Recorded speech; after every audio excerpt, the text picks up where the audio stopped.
Thank you for joining Wars of the Rosies. And this is Gloves from the Encyclopedia of Freemasonry by Albert G. Mackey. Gloves.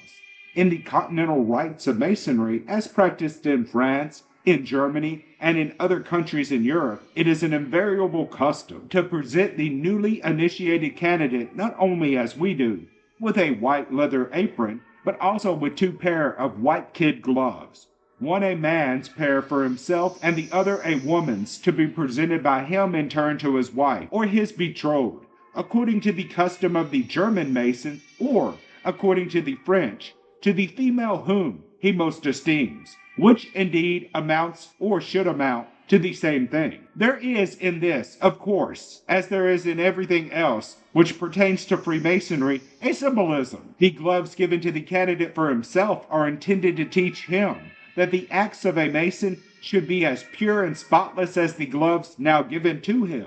In the German lodges, the word used for acts is, of course, Handlung or handlings, the works of his hands, which makes the symbolic idea more impressive. Dr. Robert Plot, no friend of Masonry, but still a historian of much research, says in his Natural History of Staffordshire that the Society of Freemasons in his time, and he wrote in 1686, presented their candidates with gloves for themselves and their wives.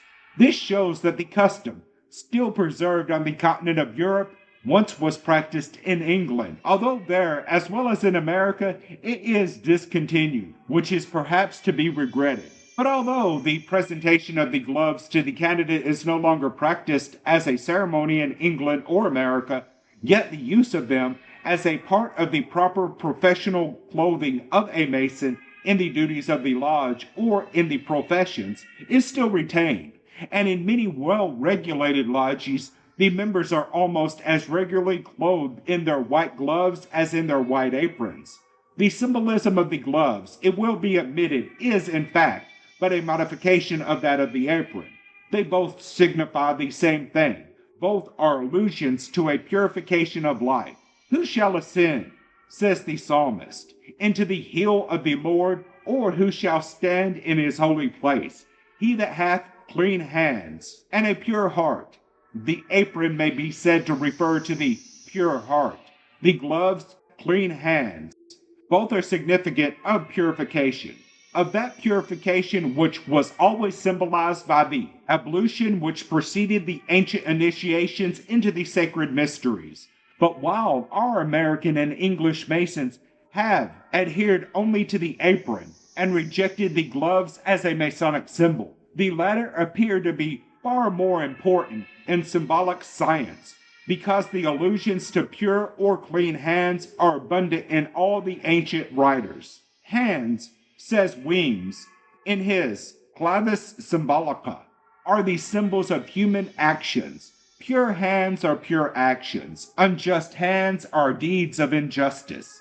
There are numerous references in sacred or profane writers to this symbolism. The washing of hands has the outward sign of an internal purity. Hence the psalmist says, I will wash my hands in innocence, and I will encompass thy altar, Jehovah. In the ancient mysteries, the washing of the hands was always an introductory ceremony to the initiate, and, of course, it was used symbolically to indicate the necessity of purity from crime as a qualification of those who sought admission into the sacred rites. And hence, on a temple in the island of Crete, this inscription was placed: cleanse your feet, wash your hands, and then enter.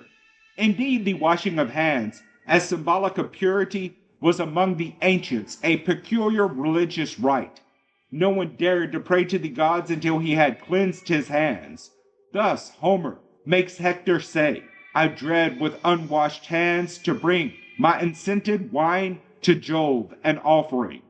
The same practice existed among the Jews, and a striking instance of the symbolism is exhibited in that well-known action of Pilate, who, when the Jews clamored for Jesus that they might crucify him, appeared before the people, and, having taken water, washed his hands, saying at the same time, I am innocent of the blood of this just man. See ye to it. In the Christian church of the Middle Ages, gloves were always worn by bishops or priests when in the performance of ecclesiastical functions. They were made of linen and were white. And Durandus, a celebrated ritualist, says that by the white gloves were denoted chastity and purity, because the hands were thus kept clean and free from all impurity. There is no necessity to extend examples any further. There is no doubt that the use of the gloves in Masonry is a symbolic idea, borrowed from the ancient and universal language of symbolism, and was intended, like the apron, to denote the necessity of a purity of life.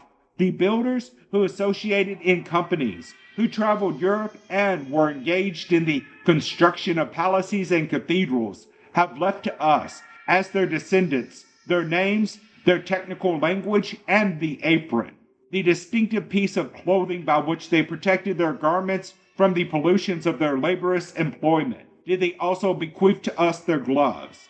This is a question which some modern discoveries will at last enable us to solve.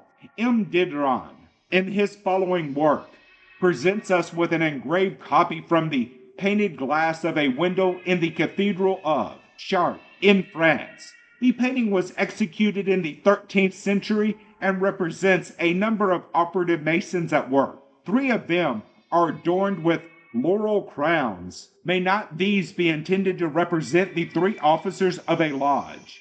All of the masons wear gloves. M. Diderot remarks that in the old documents which he has examined, mention is often made of gloves which are intended to be presented to masons and stone cutters. In a subsequent number of the Annals, he gives the following 3 examples of this fact. In the year 1331, the Chatelain of Venela in Duimont brought a considerable quantity of gloves to be taken to the workmen in order, as it is said, to shield their hands from the stone and lime.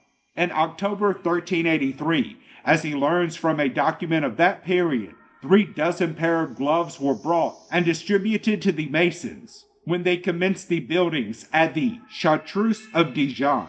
And lastly, in 1486 or 1487, 22 pair of gloves were given to the masons and stonecutters who were engaged in the work at the city of Amiens. It is thus evident that the builders, the operative masons of the Middle Ages, wore gloves to protect their hands from the effects of their work. It is equally evident that the speculative masons have received from their operative predecessors the gloves as well as the apron, both of which, being used by the latter for practical uses, have been, in the spirit of symbolism, appropriated by the former to a more noble and glorious purpose. Thank you for watching, and please don't forget to share, like, subscribe, and comment. And if you can, please consider donating to Wars of the Rosies. Links to PayPal and Patreon are in the description. Thank you so very much.